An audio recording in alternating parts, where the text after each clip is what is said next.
Maintenant, je te confronte avec une question simple. Si Dieu te donnait tout ce que tu demandes aujourd'hui, est-ce que ta discipline actuelle serait capable de porter ce poids? Ou est-ce que ta distraction transformerait ta bénédiction en fardeau? Parce que beaucoup de gens ne sont pas retardés par Satan. Ils sont protégés par Dieu contre eux-mêmes. Dieu ne te donne pas ce que tu désires, il te donne ce que tu peux gérer. Et ce que tu peux gérer dépend de ta discipline. Voilà la révélation centrale. Le vrai combat n'est pas dehors, il est dedans. Le vrai adversaire n'est pas ton environnement, c'est ton absence de gouvernement.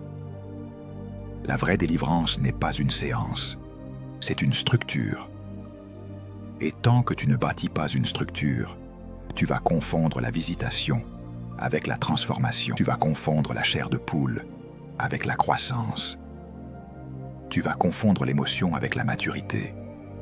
Mais dans le royaume, la maturité s'appelle discipline. Alors écoute avec gravité, parce qu'ici on ne parle plus de motivation, on parle de fondation. La discipline n'est pas une punition. Elle n'a jamais été conçue pour t'humilier. Elle est un entraînement, et tout entraînement prépare un homme à porter un poids qu'il ne pourrait pas supporter sans préparation. La discipline n'est pas ce qui t'enlève quelque chose.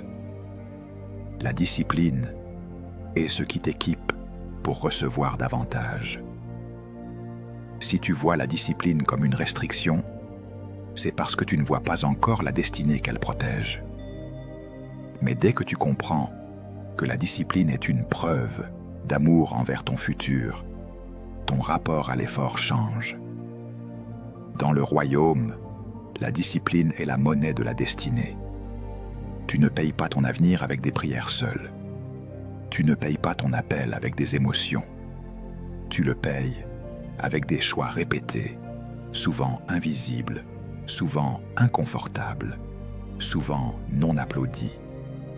Chaque fois que tu fais ce que tu dois faire, alors que tu n'en as pas envie, tu déposes une pièce dans le compte de ta destinée. Et chaque fois que tu obéis à ton humeur plutôt qu'à ta mission, tu retires quelque chose à ton avenir. Voilà pourquoi certains parlent beaucoup de leur appel, mais vivent peu de son fruit. Ils n'ont jamais accepté d'en payer le prix quotidien. Le potentiel sans discipline devient frustration.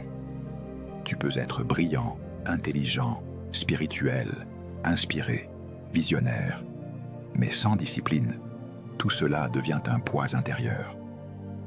Tu sens que tu pourrais faire plus, mais tu ne fais pas.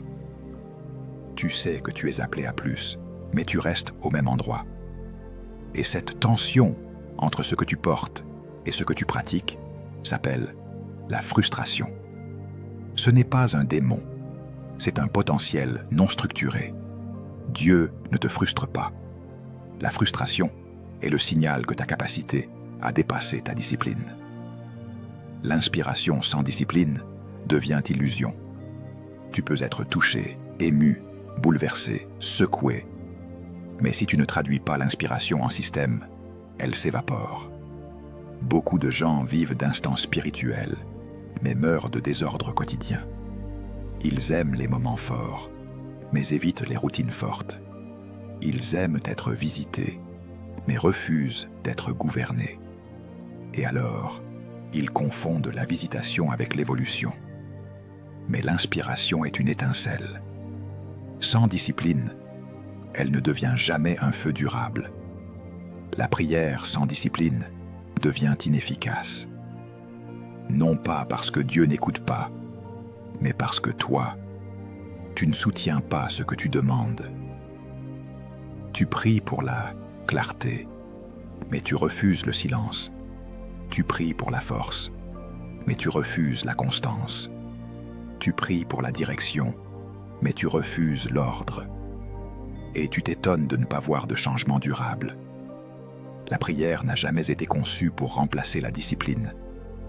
Elle a été conçue pour l'alimenter. La prière aligne ton esprit, mais la discipline aligne ta vie.